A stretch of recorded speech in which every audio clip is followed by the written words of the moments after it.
परमो धर्म की आचार्य गुरुवर श्री कुंड कुंड भगवान की आचार्य गुरुवर श्री ज्ञान सागर मुनि महाराज की। यह धर्म एक ज्वलंत धर्म है, जीवंत धर्म है। यह धर्म अधर्म के द्वारा अर्जित जो कुछ भी मल है उसको साफ करने में उज्ज्वल जल है।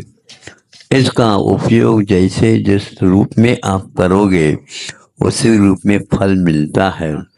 शास्त्रों में कहीं लिखा हुआ स्मरण में आता है, जल में थोड़े बहुत मान लो जल नीचे गिर जाता है तो मिट्टी में मिल करके धूल हो करके वह कीचड़ का रूप धारण कर लेता है। किंतु बहुत कुछ गंदगी हुई है, ऊपर से मेघ घटाओं से जल बरस जाता है तो क्या कहना, मूसलाधार वर्षा 1 घंटा होने के बाद वहां पर आप चलेंगे तो जैसे घर में जमीन बनाते हैं उसके अनुसार वह जमीन सारे उस कीचड़ से साफ हो जाती है। इसी प्रकार उस वर्षा के समान हमारा ये धार्मिक भाव होता है। इसको हम तराजू के एक पालते में पैसे रख कर के दूसरी तरफ धर्म को आप किसी प्रकार से तोल नहीं सकते। वह अनमोल विद्या, वह अनमोल इसलिए है उसका मूल्य जितने हम अपने बुद्धि से करते हैं उससे और कई गुना है। कितने को कई गुना, तो अंत में ये कहना पड़ता है साधुओं को, वह तो अनमोल है। आप मूल को देख करके ही मूल पहचानने का प्रयास करते हैं, किंतु धार्मिक अनुष्ठान अनमोल है। कब क्या किस द्रव्य क्षेत्रफल भाव से वह फलेगा इसका आप अनुमान नहीं लगा सकते हैं।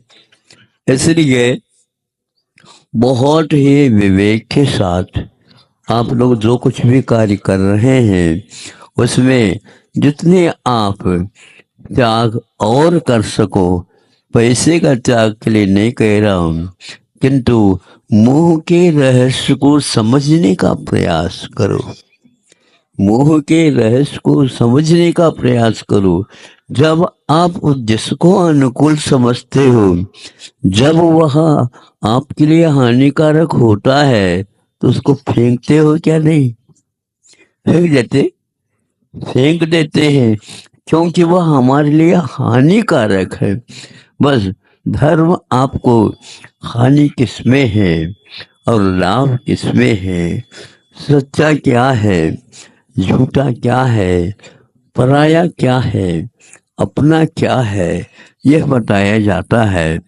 आप यहाँ पर है, वारंट आ गई, चले गए, घर वालों को बताया नहीं यहाँ पर इतना रखा या इनसे इतना लेना है, इतना देना है, सब यहीं का खाता रह जाता है, दूसरा खाता खुल जाता है। वह मुड़ करके नहीं देखता। अब यहाँ पर जो पुण्य पाप किया था वो यहाँ रह जाता, लेकिन साथ लेकर के चला जाता। वहां पर पुनः चुकाना पड़ता है, ये छूट नहीं सकता। सोच विचार करके अपने जीवन के क्षण आप तैयार करें। तो वैभव त्यागने के लिए जुड़ गया है, जोड़ा नहीं गया, याद रखना, जुड़ गया है, उसको त्याग करना पड़ता। त्याग ये पुरुषार्थ संबंधी है, जुड़ जाना इसमें पुरुषार्थ ने अपना कर्म का उदय था, ऐसा समझ करके चलेंगे, न अभिमान होगा और न ही दीनहीनता होगी। इतना ही पर्याप्त समझता हूँ। ऐसा परमो धर्म। मैं जिनके लिए तरसा हर पल वो नयन नहीं है तारे।